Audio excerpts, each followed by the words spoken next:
رب اشرح لي صدري ويسر لي امري واحلل عقدة من لساني يفقهوا قولي لا حول ولا قوة الا بالله العلي العظيم. اعوذ بالله السميع العليم من الشيطان اللعين الرجيم. بسم الله الرحمن الرحيم.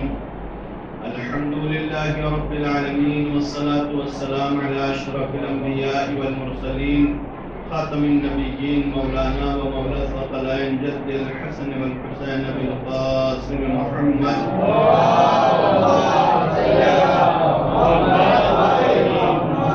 وآله الطيبين الطاهرين المعصومين المظلومين واللعنة الدائمة الباقية على أعدائهم أجمعين من يوم عداوتهم إلى قيام يوم الدين. أما بعد فقد قال الله الحكيم في كتابه الكريم. بسم الله الرحمن الرحيم. لقد ذرانا لجهنم كثيرا من الجن والإنس لهم قلوب لا يفقهون بها ولهم أعين لا يبصرون بها ولهم آذان لا يسمعون بها أولئك كالأنعام بل هم أضل أولئك هم الغافلون. صلوات محمد.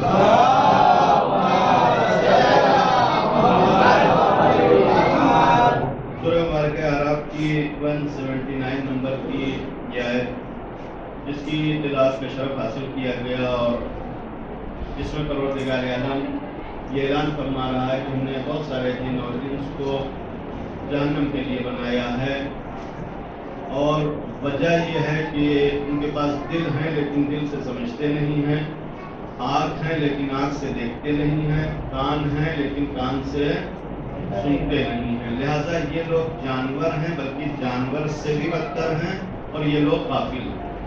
یعنی جہنم میں جانے کی وجہ کیا ہے؟ غفلت. اگر انسان غافل ہے تو جہنمی ہے. اور غفلت کی علامتیں کیا ہیں؟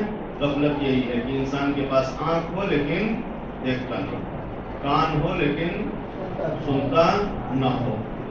لہذا اگر کوئی انسان پروردگار عالم کی دی ہوئی اس نعمت سے فائدہ نہیں اٹھاتا ہے تو بہرحال وہ جہنم کا ایندھن بننے والا ہے. آیت مبارکہ کے ظاہر میں چونکہ آغاز گفتگو کا خطبہ بدر کے حوالے سے تھا، اور خطبہ بدر میں مقدمہ کے طور پر آپ کی خدمت میں یہ بیان کیا کہ پیغمبر کے بعد حالات کچھ ایسے ہوئے کہ جناب فاطمہ زہرا سلام اللہ علیہا نے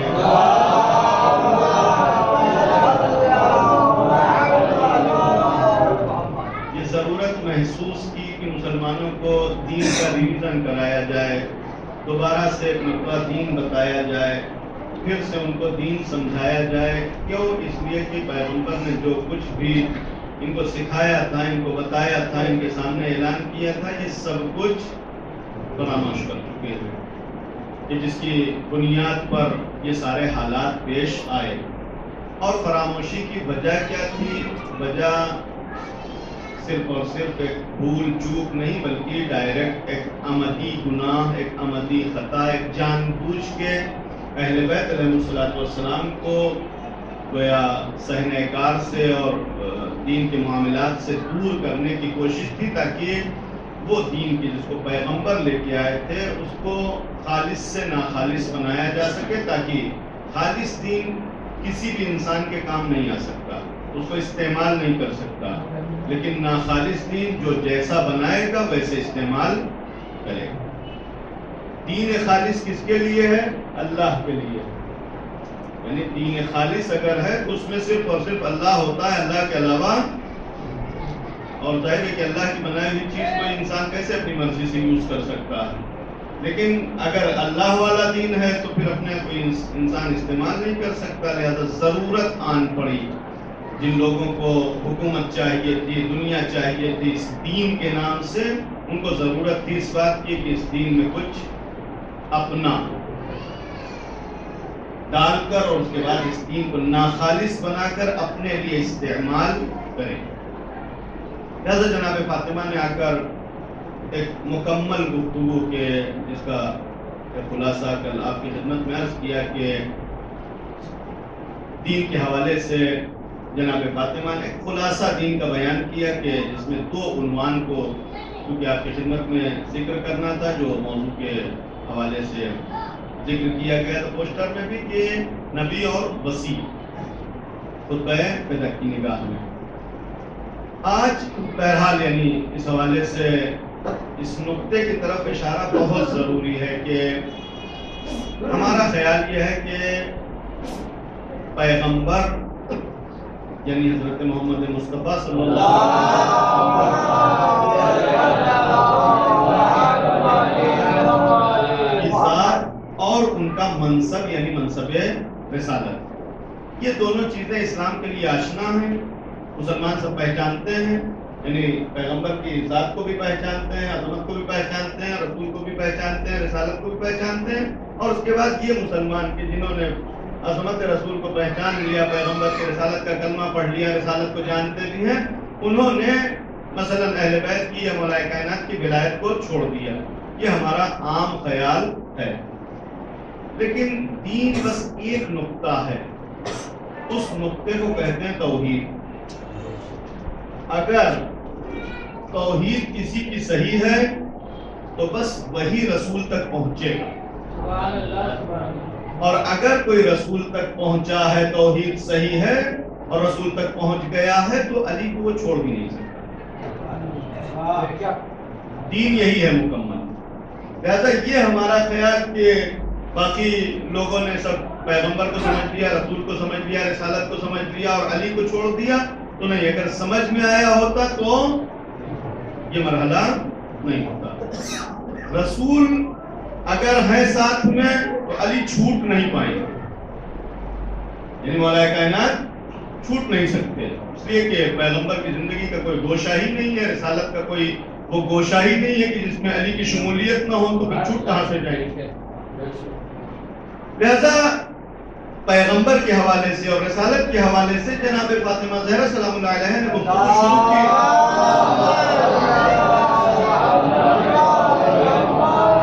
اور پیغمبر کی ذات اور عظمت اور رسالت کے حوالے سے 2-3 مرحلے کو بیان کیا. ایک مرحلہ پیغمبر کے وجود کی عظمت، پیغمبر کی تخلیق یا خلقت.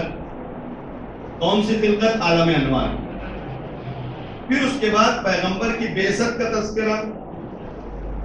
پیغمبر کی بعثت کے تذکرے کے ضمن میں جناب فاطمہ نے زمانے جاہلیت کے حالات کو بیان کیا کہ جس وقت پیغمبر مبعوث ہوئے اس وقت عرب کس عالم میں زندگی گزار رہے تھے، اور پھر اس بعثت کا اثر کیا ہوا، یعنی جو پیغمبر کے بعثت کے بعد جو حالات تبدیل ہوئے تو تبدیلی کس حد تک واقع ہوئی. یہ جناب فاطمہ نے مختصر اپنے خطبے میں بیان کیا، اور اسی 4 مرحلے کو انشاءاللہ ہم مختصر طور پر آپ کی خدمت میں پیش کریں گے. ایک سوال پڑھیں محمد.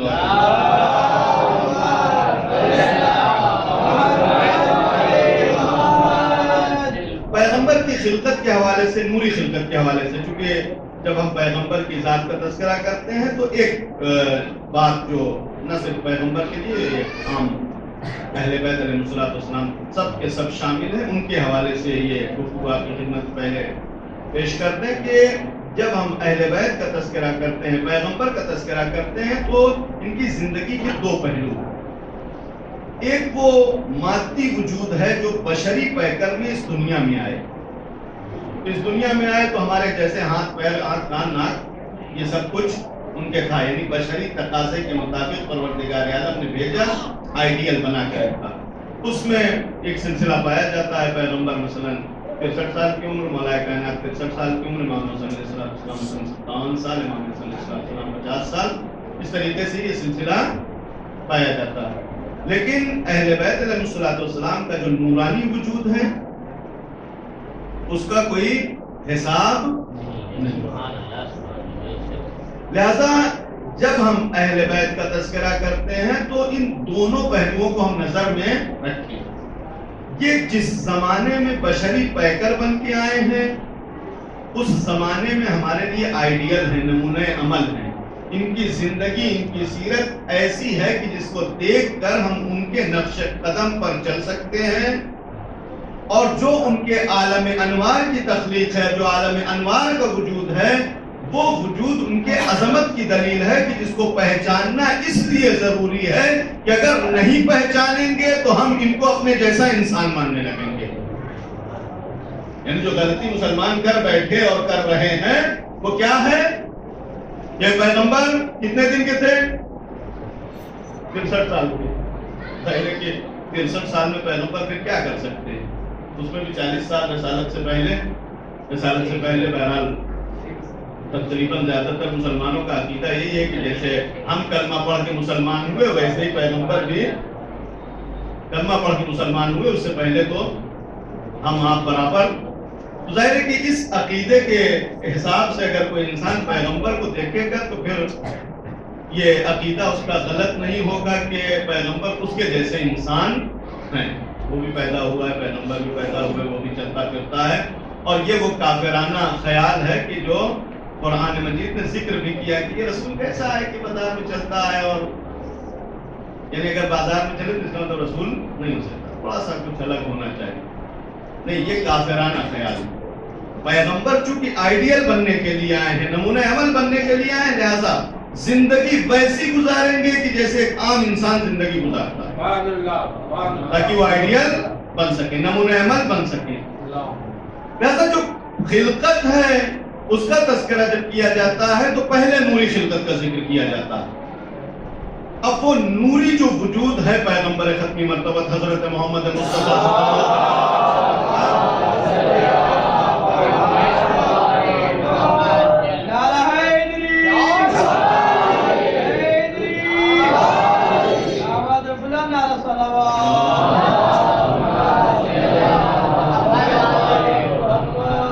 اس نوری خلقت میں پیغمبر کے حوالے سے بے شمار احادیث پائی جاتی ہیں، جن کا صرف عنوان ذکر کرتے، باقی احادیث بے شمار ہیں. اس میں سے ایک حدیث بہت مشہور ہے، کنت کنزا مخفیہ. یہ معصوم نے جناب داؤد کے حوالے سے نقل کیا کہ پروردگار نے مخلوق کو کیوں پیدا کیا، انسان کو پیدا کیوں کیا. تو وہاں پر پیغمبر نے فرمایا کہ حدیث قدسی کے جملے ہیں کہ جہاں سے نقل کیے جاتے ہیں کہ پروردگار عالم نے جو جناب داؤد کو جواب دیا کہ ہم نے کیوں خلق کیا، وہ جواب یہ تھا کہ کنت کنزم مخفیہ، میں ایک چھپا ہوا خزانہ تھا، فاحببت ان اعرف فخلقت الخلق، اور جب میں نے چاہا کہ میں پہچانا جاؤں تو میں نے ایک مخلوق خلق کیا. وہ مخلوق کون سے تھی؟ وہ پیغمبر اکرم صلی اللہ علیہ وسلم کی حدیث بیان کیا گیا، اول ما خلق اللہ نوری، پروردگار عالم نے سب سے پہلے ہمارے نور کو خلق کیا. اب یہ مقام کتنا عظیم مقام ہے. پروردگار عالم اس بات کا اعلان کرتا ہے کہ میں تھا اور کچھ بھی نہیں تھا. اب جب پروردگار عالم تھا اور کچھ بھی نہیں تھا تو یہاں سے داستان جو شروع کیا پروردگار عالم نے کہا کہ فَأَحْبَبْتُ، ہمیں محبت ہوئی، ہمارے اندر چاہت پیدا ہوئی. اب ظاہر ہے کہ یہ الفاظ پہ آپ نہ جائیے گا، اس لیے کہ ہم خدا کی ذات کے حوالے سے گفتگو کر رہے ہیں. پروردگار عالم کی ذات اور کیفیت کو الفاظ میں ہم نہیں بیان کر سکتے، یہ ہمارے الفاظ ہیں. محبت اور چاہت پیدا ہوتی ہے، مثلا ہمارے یہاں جو پیدا ہوتی ہے کہ ایک عمر گزر گئی اور اس کے بعد کوئی خیال نہیں ہے، ایک دن ایسے خیال آ جاتا ہے، نہیں. خدا کی ذات ہمیشہ سے ہے، ایک حب کو پایا جاتا ہے اپنی ذات کی بنسبت، ایک چاہت پائی جاتی ہے. وہ چاہت کون سی ہوتی ہے؟ ایک تھوڑی سی چھوٹی سی مثال آپ کی خدمت میں ذکر کریں. صلوات پڑھیں محمد والے.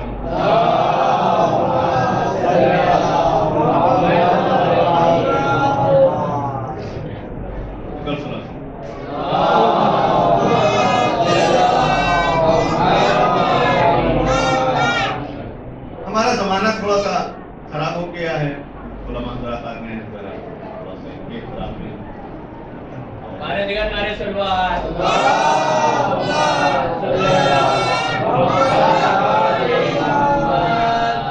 جو مثال عرض کرنا تھا بہرحال ہم ایک دوسری مثال دینے چاہ رہے تھے، لیکن اب علماء آ گئے ہیں تو بس انہی کی مثال دیں. جن لوگوں کے اندر کوئی کمال پایا جاتا ہے، اب ظاہر ہے کہ ایک صاحب کمال اس کی ایک خواہش ہوتی ہے، ایک دلی خواہش. اس تمنا اور جس خواہش کا تعلق کسی بھی چیز سے نہیں ہوتا، بس ایک چاہت ہے کہ جس میں صرف اور صرف چاہت، وہاں کس لیے کا سوال آپ نہیں کر سکتے. تو وہ چاہت یہ ہوتی ہے کہ اس کمال کو دوسروں تک منتقل کریں. لہذا جیسے ہم صاحب کمال ہیں ویسے دوسرے بھی صاحب کمال ہو جائیں. یہ ایک دلی خواہش ہوتی ہے کہ جس خواہش کا بہرحال کوئی مقصد یعنی کوئی ایک الگ سے مقصد نہیں ہوتا, کوئی غرض نہیں ہوتی, اس سے ہٹ کے کوئی غرض, بس یہی چاہت ہے. علماء حضرات کیا کرتے ہیں, چاہتے ہیں کہ بھائی آپ نماز سیکھ لیں, آپ روزہ سیکھ لیں, آپ دین سیکھ لیں. کس لیے؟ آپ جب نماز سیکھ لیں گے, روزہ سیکھ لیں گے اور جنت میں جانے لگیں گے تو مولوی صاحب پکڑ کے لے جائیں گے کیا؟ بھائی آپ اپنے راستے جائیں گے نا. لیکن بہرحال ان کو یہ چاہت ہوتی ہے کہ اگر ہم نے یہ سیکھا ہے تو آپ بھی سیکھ لیں. یہ اس کمال کی کیفیت ہے کہ انسان اندر سے اس کے اندر یہ طلب پیدا ہوتی ہے. تو اگر یہ چھوٹا موٹا کمال ہمارے اندر یہ ابال پیدا کرتا ہے, یہ طلب پیدا کرتا ہے, یہ خواہش پیدا کرتا ہے کہ یہ کمال دوسروں تک منتقل کریں, تو وہ ذات لازوال کی جس کے کمال کی کوئی حد نہیں ہے, کیا اس کے اندر یہ طلب نہیں رہی ہوگی؟ پروردگار عالم نے فَأَحْبَبْتُ أَنْ أُعْرَفَ, میں چاہتا تھا کہ پہچانا جاؤں. پہچان کے کیا ہوتا؟ جو پہچانے کا اس کا فائدہ ہوگا یا خدا کا فائدہ ہوگا؟ نہیں, فائدہ پہچاننے والوں کو ہونا تھا. لیکن پروردگار عالم چونکہ کمال محض ہے, کسی بھی انسان کی معرفت سے خدا کو کوئی فائدہ نہیں ہونے والا ہے. لیکن پروردگار عالم نے چاہا کہ میں پہچانا جاؤں تاکہ جس کے اندر یہ معرفت منتقل ہوگی اس کے اندر یہ کمال پیدا ہوگا. اب دوسری چیز جو اس حوالے سے کہ جب بھی ہم اپنے کمال کا اظہار کرنا چاہتے ہیں تو سب سے چھوٹا والا کرتے ہیں یا بڑا والا کرتے ہیں؟ ظاہر ہے کہ جب ہم کو پرفارمنس کرنی ہے تو سب سے اچھا. ابھی مثلا یہ بہرحال مجلس ہے, ہم سے کہا گیا پڑھنے کے لیے, تو ہم نے موضوع بھی ہم ہی نے دیا ہے, ہم کو پڑھنا ہے. لیکن اگر خدا نہ خواستہ یہ مجلس کس مقصد سے ہو کہ مولانا چلیے آپ کو ایک صاحب ہے سننا چاہتے ہیں تو تھوڑا سا وہ آپ کو, تو پھر ہمارا کیا عالم ہوگا؟ زندگی کی وہ مجلس کی جو سب سے ٹاپ لیول کی ہوگی وہ والی پڑھ کے سنائیں گے. پرفارمنس مجلس پڑھنا مقصد نہیں ہے. کیا ہے مقصد؟ مقصد پرفارمنس ہے. تو چونکہ پرفارمنس مقصد لہذا سب سے اچھی والی, تو پروردگار عالم کے اندر اگر یہ طلب پیدا ہوئی, یہ محبت پیدا ہوئی کہ ہمارا کمال پہچانا جائے, تو پھر پروردگار عالم جو کام انجام دے گا اس کمال کی کس منزل پر ہوگا یہ کوئی اندازہ لگا سکتا ہے؟ نہیں. پروردگار عالم نے جب یہ طلب پیدا ہوئی کہ ہماری معرفت کسی کو ہو, کوئی ایسی ذات ہو, کوئی ایسی شخصیت ہو کہ جس کے اندر ہمارا کمال اور معرفت اس کے اندر پایا جائے, تو پروردگار عالم یہ اعلان کرتا ہے میں نے ایک مخلوق خلق کیا, وہ مخلوق ذات حضرت محمد مصطفیٰ صلی اللہ علیہ وسلم.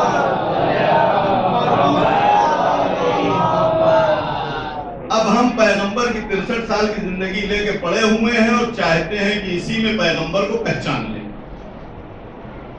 63 سال کی زندگی میں پیغمبر پہچانے چاہیں؟ نہیں. وہ فارسی زبان شاعر نے کہا بادس خدا بلند توئی اس سے مختصر, اس کے علاوہ کچھ کہا بھی نہیں جا سکتا, خدا کے بعد بس تم. ظاہر ہے کہ پروردگار عالم نے جو سب سے پہلے اپنے کمال کا اظہار کیا وہ ذات حضرت محمد مصطفیٰ صلی اللہ علیہ وسلم.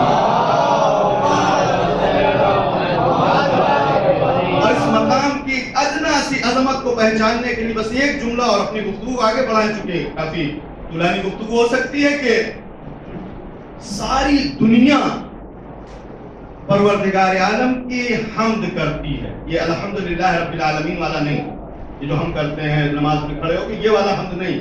من شیء الا یسبح بحمدہ, من شیء, کوئی بھی چیز ایسی نہیں ہے کہ جو خدا کی تسبیح اور حمد نہ کرتی ہو. یہ کیوں تسبیح و حمد کرتی ہے؟ ہمارا تو کبھی دل چاہتا ہے تو الحمد کہتے ہیں, نہیں تو کبھی کہتے ہیں کہ پروردگار نے کیا ہی کیا ہمارے ساتھ, یہ ہماری حالت ہے. لیکن جب پروردگار عالم باقی مخلوق کی بات کرتا ہے تو وہ کسی بھی حالت میں ہے وہ خدا کی حمد ضرور کرتے ہیں. کیوں کرتے ہیں؟ اس لیے نہیں کہ پروردگار عالم ان کو دیا ہے, بلکہ پروردگار عالم کو لائق حمد سمجھتے ہیں. ظاہر ہے کہ کنکر اگر حمد کر رہا ہے تو اپنی زبان میں کرے گا, شجر اگر حمد کر رہا ہے تو اپنی زبان میں کرے گا, زمین اگر حمد کرے گی تو اپنی زبان میں کرے گی. سب الحمدللہ رب العالمین پڑھتے نہیں ہیں, بلکہ ان کی جو کیفیت وجود ہے, جو وجود کی کیفیت ہے, وہ خود ایسی ہے کہ خدا کو لائق حمد سمجھتے ہیں, لہذا خدا کی تسبیح کرتے رہتے ہیں, خدا کی حمد کرتے رہتے ہیں. دنیا کی ساری مخلوق کی جن کو شے کہا جا سکتا ہے, جو ہے وہ خدا کی حمد کرتا ہے. ساری مخلوق خدا کی حمد کرتی ہے تو یہ حامد بنتے ہیں, اور پروردگار عالم جس ذات کی حمد کرتی ہے وہ ذات محمد بنتی ہے. ایک صلوات پڑھے محمد والے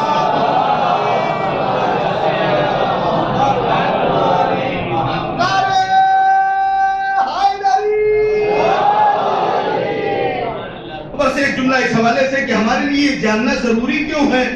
اس میں ہم عمل کیا کر سکتے ہیں؟ کوئی عمل کا نقطہ نہیں. جاننا ضروری ہے کہ ہم پہچانیں کہ پیغمبر کی ذات کس عظمت کے کس مقام پر ہے. اس لیے کہ جب ہم خدا کی تلاش میں نکلتے ہیں تو آج ہماری بھی کتابیں اور تمام مسلمانوں کی کتابوں میں جب خدا کے دلائل بیان کرتے ہیں, خدا کے وجود کے دلائل, خدا کو کیسے پہچانے, تو بہرحال برہان نظم ہے, برہان صدیقین ہے, نہیں معلوم کتنی برہان ہے کہ جہاں پر شروعات کہاں سے ہوتی. برہان نظم, دنیا کے نظم و انتظام کو دیکھا, زمین ایک محور پہ گردش کر رہی ہے, چاند ایک محور پہ چل رہا ہے, سورج ایک محور پہ گردش کر رہا ہے, اور ان تمام چیزوں کے درمیان ایک اتفاق پایا جاتا ہے, ایک ہم آہنگی پائی جاتی ہے کہ جس نے دنیا کو ایک بیلنس دیا ہے اور جس نے دنیا کو ایک بیلنس پر برقرار رکھا ہے. اب یہ تمام چیزیں ہم نے دیکھا تو ہم نے خدا کو پہچان لیا. سورج سے خدا پہچانا گیا, چاند سے خدا پہچانا گیا, تو کیا یہ کہہ سکتے ہیں کہ جب سورج نہیں تھا تو خدا نہیں پہچانا جاتا تھا, جب چاند نہیں تھا تو خدا نہیں پہچانا جاتا تھا, جب زمین نہیں تھی خدا نہیں پہچانا جاتا تھا؟ نہیں, اگر سورج اور چاند پہلی مخلوق ہوتے تو خدا پہلے چاند کے ذریعے پہچانا جاتا, پہلے زمین کے ذریعے پہچانا جاتا, پہلے آسمان کے ذریعے پہچانا جاتا. نہیں, خدا کی پہلی مخلوق جو ہے پروردگار عالم اس بات کی گواہی دیتا ہے کہ اس کو ہم نے پیدا ہی اس لیے کیا ہے تاکہ ہم کو پہچانے.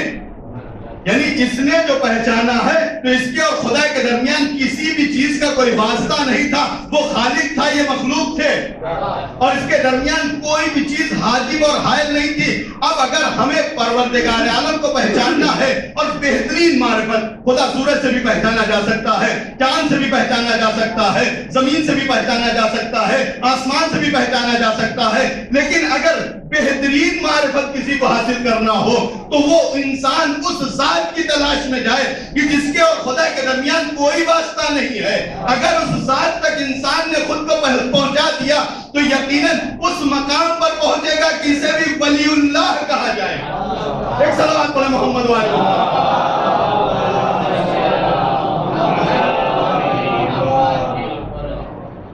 جناب فاطمہ کے جملے یہ ہیں کہ پروردگار عالم نے ایک ایسے عالم میں نور پیغمبر کو خلق کیا کہ جب دنیا تیر و تاریخ تھی اور کچھ بھی نہیں تھا. اور اس کے بعد پیغمبر کی وہ مشہور حدیث کنت نبیا وآدم بین الماء والطین, ہم صرف تھے نہیں کہ ہاں ہم پیدا ہو گئے, پھر نور بنے, پھر جو ہے وہ محمد بنے, پھر مصطفیٰ بنے, پھر اس کے بعد جو ہے ایک دن پروردگار عالم نے کہا کہ نبی. نہیں, ہم کو پروردگار عالم نے نبی بنایا ہے, اور یہ ایک صرف اشارہ ہے ہمارے سمجھنے کی آدم و بین الماء والطین. حقیقت تو یہ ہے کہ نہ ماں تھا نہ تین تھی, نہ پانی تھا نہ مٹی تھی, اور یہ تھے اور یہ نبی تھے. نہیں, صرف ہم کو سمجھانے کے لیے بتایا گیا کہ آدم کی وجود سے پہلے ہماری نبوت ثابت ہو چکی ہے.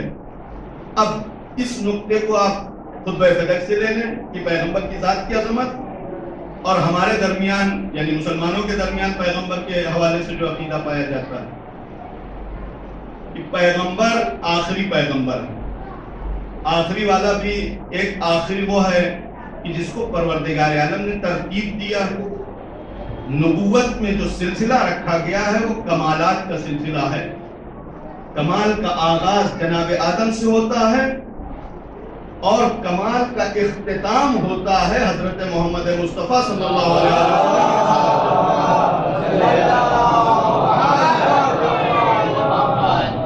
سلسلہ ختم نبوت کا مطلب یہ نہیں ہے کہ خدا نے چلتی ہوئی چین کو کاٹ دیا، روک دیا جیسے بس ہو گیا، نہیں. سلسلہ ختم نبوت کے معنی یہ ہے کہ کمال اس منزل پر پہنچ گیا کہ جس کے بعد کوئی کمال قابل تصور نہیں تھا، لہذا اس کے بعد کوئی نبی نہیں بھیجا جا سکتا. یہ حقیقت ہے اس تصور کی جو سلسلہ ختم نبوت کا ہے. لیکن بہرحال مسلمانوں کے درمیان تو تقریباً تصور ایسا پایا جاتا ہے کہ ہم لوگ آخری، کس کو کہتے ہیں، پھسڈی، آخری نبی مطلب آخری، یعنی جب سب کچھ جھول جھال ختم ہو گیا تو آخر میں ان کو بھیج دیا. یہ اور یہ بہرحال شاید آپ کے ذہن متوجہ نہ ہو، لیکن ہم بیان کر رہے ہیں. کیسے نبوت کا تصور پایا جاتا ہے؟ روایت ہے کہ اگر پیغمبر نبی نہ ہوتے تو فلاں صاحب نبی ہوتے. یہ روایت صرف آپ ایک مضمون کے بارے میں غور کریں کہ اس کا مطلب یہ ہے کہ جناب جبرائیل جب نبوت لے کے آئے یا فرشتے سے جب پروردگار عالم نے پیغام نبوت بھیجا تو مکے میں ٹہل رہے تھے، پیغمبر سامنے پڑ گئے، انہیں کو دے دیا. اگر کوئی اور مل جاتا تو یہی عقیدہ ہے نا، ایک تصور تو یہی ہے، یہ جس انداز سے بیان کیا جاتا ہے وہ یہی ہے کہ اگر وہ نہ ہوتے تو یہ ہو جاتے. یعنی کوئی فرق نہیں ہے. آپ پیغمبر کی اسی عظمت کو پہچانے کی، اسی دنیا میں آنے کے بعد پیغمبر وہ ہیں کہ جنہوں نے کبھی بت کی طرف نظر اٹھا کے نہ دیکھی ہو، اور یہ وہ ہیں کہ جنہوں نے کبھی بت کے سامنے سے سر اٹھایا نہ ہو. اگر نبوت اور رسالت نعوذ باللہ اتنی گری ہوئی چیز ہے کہ ان کو بھی مل سکتی ہے تو پھر دنیا کا کوئی فرد ایسا نہیں ہے کہ جس کو لائق نبوت نہ سمجھا جاتا ہو. یہی وجہ ہے کہ مسلمانوں نے پیغمبر کو گویا بدنام کرنے کے لیے 3 مرتبہ آپریشن ہوا. اور بڑے ایک صحابی، خاص صحابی، ان کی نظریں اتنی تیز تھی کہ انہوں نے دیکھا کہ سینے پہ پیغمبر کے ایک نشان بھی تھا، چیرا لگا تھا. یعنی انہوں نے آپریشن کرتے ہوئے نہیں دیکھا تھا، لیکن وہ نشان دیکھا تھا جس سے ان کو معلوم تھا کہ 3 مرتبہ آپریشن ہوا. ایک مرتبہ بچپنے میں، ایک مرتبہ پھر رسالت سے پہلے، ایک مرتبہ معراج سے پہلے. یعنی رسول نعوذ باللہ رسول ہونے کے بعد بھی ان کے دل میں وہ سیاہی آ جاتی تھی. جہاں پیغمبر کی بہرحال یہ حالت ہو کہ پیغمبر کے اندر نعوذ باللہ رہے کہ وہ سیاہ نقطے کو کسی نے تفسیر نہیں کیا، ورنہ حقیقت اگر بیان کرنا چاہیں اس سے مراد شرک ہے. وہ سیاہ نقطہ کیا تھا؟ شرک کا نقطہ تھا کہ وہ اندر گھس جاتا تھا، جیسے صاف کرنا پڑتا تھا. یہ پیغمبر کی حالت. نبوت ملی پیغمبر کو. آپ یہ واقعہ سنتے رہتے ہوں گے، غار حرا میں پیغمبر 40 دن عبادت میں مصروف تھے، اور اس کے بعد پہلی وحی نازل ہوئی. جس وقت پہلی وحی نازل ہوتی ہے پیغمبر نعوذ باللہ جناب جبرائیل کو پہچان ہی نہیں پائے. اچھا گفتگو بھی ہوئی. آپ بہرحال روایات دیکھیں تو روایات یہ ہے کہ جناب جبرائیل آئے، کہا اس طرح کا ماں اقرا، ہم کیا پڑھیں، ان کو پڑھنا نہیں آتا ہے. جناب جبرائیل کہا نہیں یہ طرح پڑھو. کہا کہ کیا پڑھیں؟ کہا اس طرح بسم ربک الذی خلق. اتنی ساری باتیں ہونے کے بعد بھی پیغمبر کچھ سمجھ ہی نہیں پائے کہ کیا ہوا. اب آپ یہ کلپ پہ کاٹ نہ دیجیے گا ورنہ خدا نہ خاصہ ہمارے اوپر. یعنی پیغمبر سمجھ ہی نہیں پائے، اور اس کے بعد وہاں غار حرا سے چلے آئے. پتہ نہیں آیا لے کے آئے یا چھوڑ کے آئے. پیغمبر غار حرا سے چلے آئے اور جناب خدیجہ سے کہا کہ ہماری طبیعت بہت بگڑی چلی جا رہی ہے، لہذا ہمارے اوپر کمبل اڑا دو، چادر اڑا دو، ہم کو تھوڑا آرام کی ضرورت ہے. جناب خدیجہ نے جب یہ حالت دیکھی پیغمبر کی تو گئی ورقہ بن نوفل کے پاس، اور اس کے بعد اس کے بتایا کہ پیغمبر کی طبیعت بہت خراب ہے. ورقہ بن نوفل نے کہا نہیں پریشان نہیں، یہ طبیعت نہیں خراب ہے بلکہ یہ وحی آئی ہے اور پیغمبر تمہارے شوہر نبی ہو گئے ہیں. جنہوں نے نزول رسالت اور نزول وحی کو بیماری سمجھا تھا، اگر وفات پیغمبر سے پہلے وہ پیغمبر کے ذہن پر ہذیان کا الزام لگائے تو تعجب کی کوئی بات نہیں ہے. ایک صلوات پڑھے محمد والے.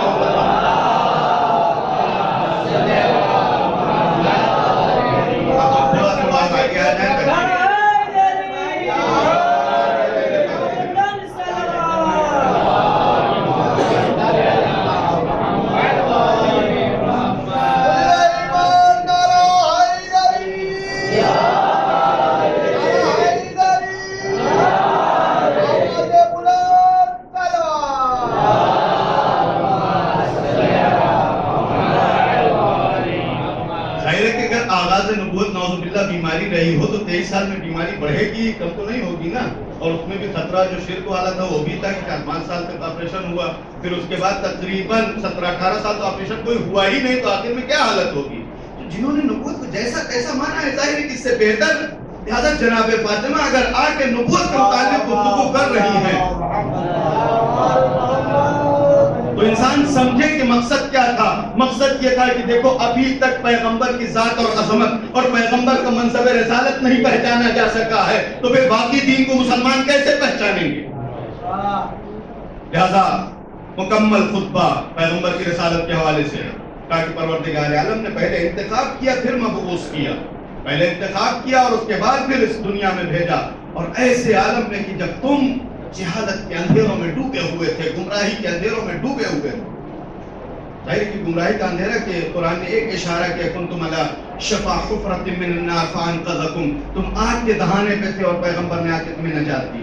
یہ آگ کا دہانا بہت وسعت پائی جاتی ہے اس کی تفسیر میں. صرف ایک اشارہ کریں کہ ابھی ہمارے یہاں اگر کوئی لڑائی جھگڑا ہو جاتا ہے تو بہرحال گھر میں, محلے میں, گاؤں میں کچھ ایسے 2-4 سمجھدار لوگ ہوتے ہیں جو کہتے ہیں کہ ارے یار ختم کرو, چلو اچھا اسی طریقے سے ٹھنڈا کرو معاملہ ہے, 4 جھوٹ ادھر سے بول دیتے ہیں, 4 جھوٹ ادھر بولتے ہیں. نہیں, ایسی کوئی بات نہیں تھی, تاکہ یہ آگ جو جنگ کی بھڑکنے والی ہے, جو لڑائی ابھرنے والی ہے, یہ کسی طریقے سے ختم کی جا سکے. لیکن عرب وہ تھے کہ جیسے ہی کوئی موقع ملتا تھا کہ جس میں لڑائی ہو سکتی ہے تو پھر دونوں قبیلوں کے درمیان باقاعدہ اعلان کیا جاتا تھا, ارے فلاں کی اولادو, ارے فلاں کے بیٹو, تمہیں کیا ہو گیا ہے, ارے تمہارے دادا نے تو 50 کو اکیلے پچھاڑا تھا, تم آج ڈر کے بیٹھ گئے. باقاعدہ بھڑکایا جاتا تھا تاکہ جنگ ہو کرے. یہ جنگ کے ایسے خوگر تھے کہ بعض روایات میں پیغمبر کے پاس کچھ لوگ آئے اور کہنے لگے کہ یا رسول اللہ ہم ایمان لے آئیں گے, لیکن ایک بات بتائیے کہ جنت میں تھوڑا مار کاٹ ہوگی کہ نہیں.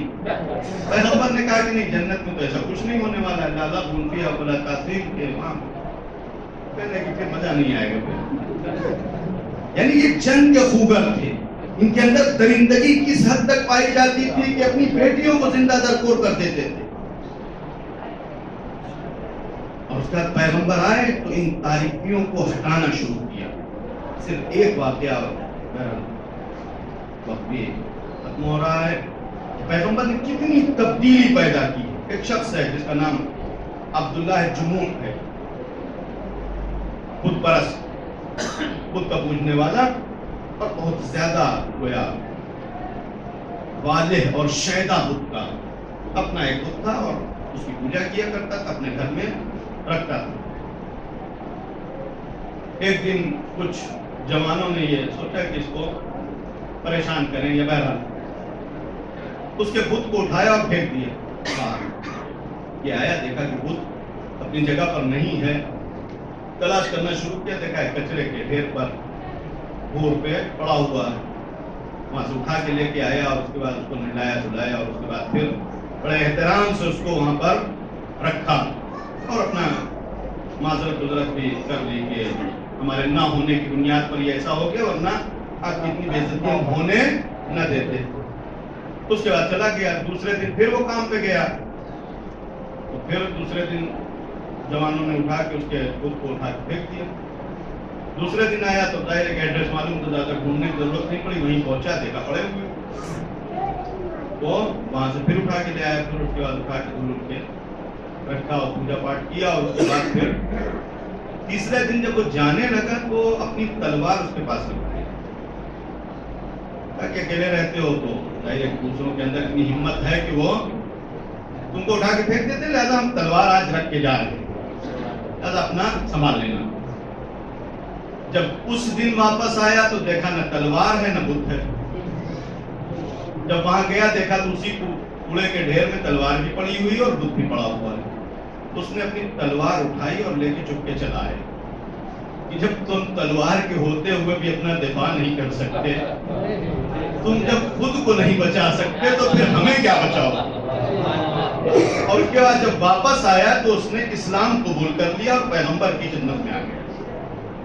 اور یہ مسلمان کہ جو ایک دن بت کے اوپر اپنی جان قربان کرتا تھا, یہ اس مقام پر پہنچا کہ جب جنگ بدر ہوئی تو پیغمبر کے ساتھ جنگ بدر میں شریک ہوا, اور جنگ بدر میں جناب عبداللہ ابن جموح کا ایک بیوی کا بھائی سالہ جسے کہتے ہیں اور ایک بیٹا، یہ 3 افراد شہید ہوئے۔ عبداللہ جموح کی بیوی نے یہ تینوں جنازے اونٹ پہ رکھا اور لے کے مدینے کی طرف جانا چاہتی تھی، اونٹ نہیں جا رہا۔ پیغمبر کی خدمت میں آئی اور آنے کے بعد کہا کہ یا رسول اللہ یہ اونٹ مدینے کی طرف نہیں جا رہا ہے، آپ کچھ اس کو کہہ دیں چلا جائے۔ پیغمبر نے پوچھا کہ عبداللہ جموح جب گھر سے نکل رہے تھے تو کیا کہا تھا؟ کہا کہ عبداللہ جموح جب گھر سے نکل رہے تھے تو کہا تھا کہ پروردگار تیری راہ میں نکل رہے ہیں تو پلٹانا نہیں۔ یعنی جو اپنی جان کل ایک بت کے لیے قربان کرتا تھا، اس کے اندر وہ عظمت پیدا ہوئی کہ راہ خدا میں نکل رہا ہے تو اس تمنا کے ساتھ، اس آرزو کے ساتھ کہ پروردگار جا رہے ہیں تو واپس نہ آئے۔ یہ پیغمبر کا کمال ہے، یہ اسلام کا کمال ہے، اتنی تبدیلی۔ حبیب کبریا خاتم الانبیاء باواز بلند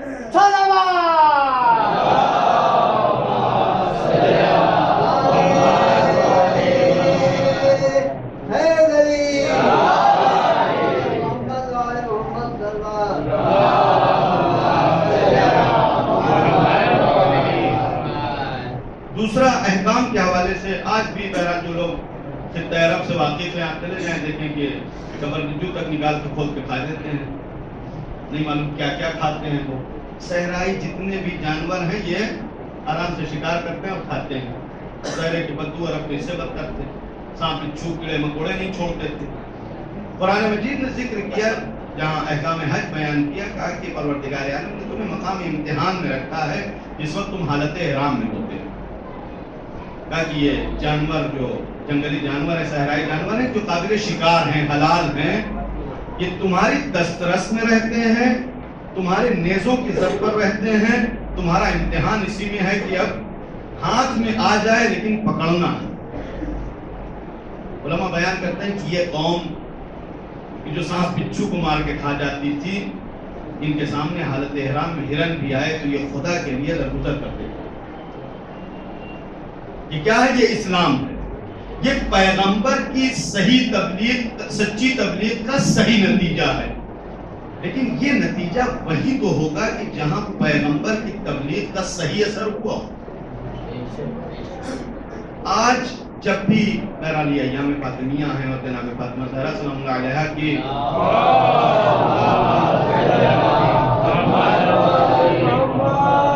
بیوی کے اوپر ہونے والے مصائب کے جب تذکرہ کرتے ہیں تو سارے لوگوں کو یہ سوال ہوتا ہے، ارے نہیں یہ کیسے ہو سکتا ہے؟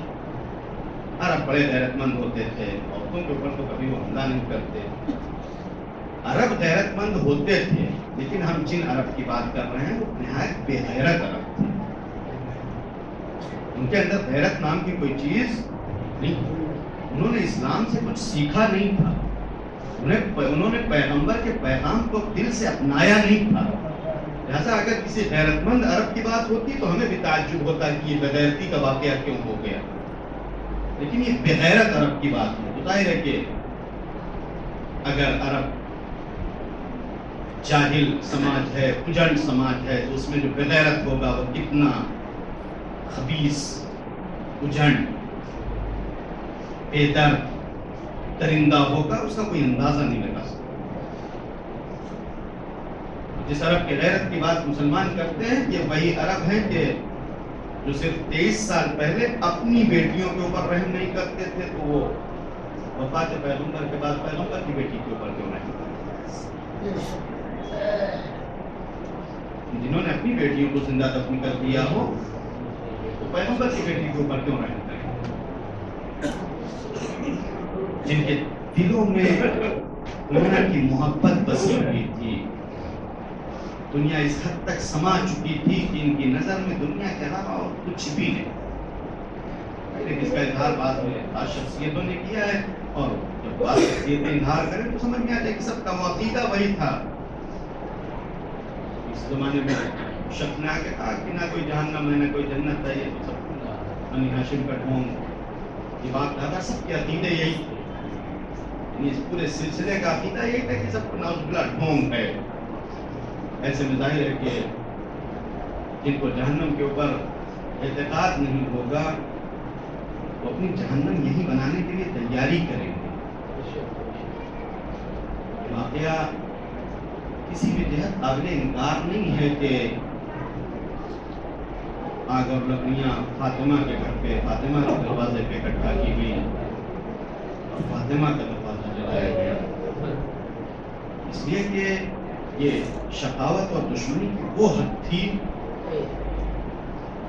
کہ ہم نے کل اشارہ کیا کہ فاطمہ ہیں کہ جو پیغمبر کے بعد دین کو بچا سکتی ہیں، دین کو پھر سے پھیلا سکتی ہیں. اگر یہ رہ گئیں پھر دین پھیلے گا، پھر دین ابھرے گا، پھر علی کے حق کو لوگ پہچانیں گے، پھر دوبارہ لوگ اہل بیت کی طرف پلٹ کے آئیں گے جیسا پہلے فاطمہ کو. اور جناب فاطمہ کو یہ اگر درد ہے، تکلیف ہے، کل میں نے اشارہ کیا کہ پیغمبر کی وفات کا موقع جب آیا تو جناب فاطمہ ایک جہت سے یہ خبر سن کے مسکرائی کہ پیغمبر نے فاطمہ کو یہ بشارت دیا کہ تم سب سے پہلے ہم سے ملاقات ہوگی، ہمارے بعد تم زیادہ دن اس دنیا میں نہیں رہے. کوئی فاطمہ کے لیے مسرت بخش خوشی کا موقع تھا، مسرت بخش خبر تھی. لیکن وفات پیغمبر کے بعد اب جناب فاطمہ گریہ کر رہی ہیں، اور گریہ کا سبب تاریخ کہتی ہے کہ ایک دن گھر میں مولا کائنات بیٹھے ہیں، فاطمہ بیٹھی. آپ بہرحال اس مصیبت کو صرف محسوس کریں کہ گھر میں اگر کچھ ایسے حالات ہوں کہ خاص طور سے انسان کوشش کرے کہ بچے نہ جاننے پائیں، وہاں پر پھر الفاظ انسان نہیں استعمال کرتا، کچھ کہہ نہیں سکتا. ایسا ایک طرف بیٹھے مولا کائنات رو رہے، ایک طرف جناب فاطمہ رو رہی. جناب فاطمہ نے مولا کائنات سے پوچھا کہ علی کیوں رو رہے ہو؟ مولا کائنات کہتے بی بی آپ کی بابا کی وفات کے بعد جو حالات پیش آئے اور آپ کے اوپر جو یہ مصیبتیں ہوئی، جو آپ کے اوپر مظالم ہوئے، میں ان کی وجہ سے رو رہا ہوں. اور اس کے بعد ظاہر ہے کہ مولا کائنات بھی پلٹ کے سوال کرتے ہیں کہ بی بی اب تو آپ کے اوپر ہونے والے مظالم پر رو رہے ہیں، لیکن آپ کیوں رو رہی ہیں؟ آپ کو تو خوشی ہونی چاہیے کہ آپ اپنے بابا سے ملاقات ہونے والی. جناب فاطمہ آواز دیتی علی میں مصیبتوں کے لیے مظالم پر رو رہی ہوں کہ جو ہمارے بعد تمہارے اوپر ڈھائے جانے والے ہیں. جناب فاطمہ کو سب سے زیادہ غم اس بات کا ہے کہ پیغمبر کی وفات کے بعد علی کی تنہا مددگار فاطمہ تھی، اور فاطمہ کی شہادت کے بعد علی تنہا ہو جائیں گے. اور فاطمہ کو اپنے بچوں کا درد، بس ایک واقعہ اور بس آپ کی رحمت تمام، اپنے بچوں کا درد کس قدر ہے کہ جس وقت جناب فاطمہ نے وصیت کرنا شروع کیا، اپنی وصیتوں کے دوران مولا کائنات کی وصیت کی کہ ہمیں رات میں غسل دینا، رات میں کفن دینا، اور رات میں ہمیں دفن کرنا، اور دیکھنا ہمارے دشمنوں کو ہمارے جنازے میں شریک نہ ہونے دینا. اور اس کے بعد جناب فاطمہ مولا کائنات سے وصیت کرتی علی مرد کی ضرورت ہے شادی کرنا، لہذا ہمارے بعد شادی کر لینا، لیکن دیکھو شادی کرنا تو میری بہن امامہ سے کرنا کہ جو ہمارے بچوں کے حد میں بہت زیادہ مہربان ہے. اور اس کے باوجود جناب فاطمہ کو اپنے بچوں کے اوپر اتنا خیال کہ پتہ کہتی ہے کہ علی شادی کرنا تو ایک رات اپنے بچوں، ایک رات اپنی بیوی کے ساتھ رہنا، اور ایک رات ہمارے بچوں کے ساتھ گزرنا.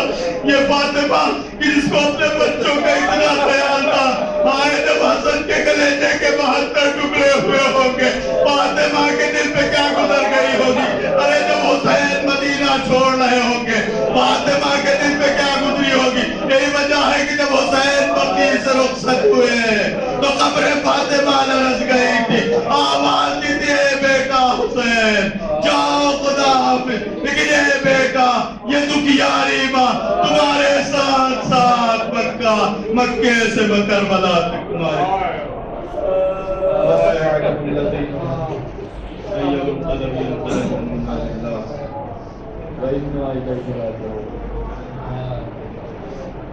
إلهي بحق الزهراء وأبيها وبعلها وبنيها والسر المستودع فيها پروردگار ہمارے اس مترجم کو قبول فرما، پروردگار ہمارے درمیان حاجت بیمار ان کو شفا کاملہ عاجل عنایت فرما، جو مقروض ان کے قرض کو ادا فرما، جو تندرست ان کو تندرست عطا فرما، مشتاق ان کو زیارات سے مشرف فرما، روزگار مسلمان کی جان و مال سے تو آپ کی حفاظت فرما، مومنین کو اپنی زمان میں رکھ، دشمنان اسلام مسلمین کو نست و نابود فرما، ہماری مقدسہ کی حفاظت فرما، علماء اعلام مراجع کرام کا سایہ ہمارے سروں پر برقرار رکھ، ہمارے امام کے ظہور میں تعطیل فرما،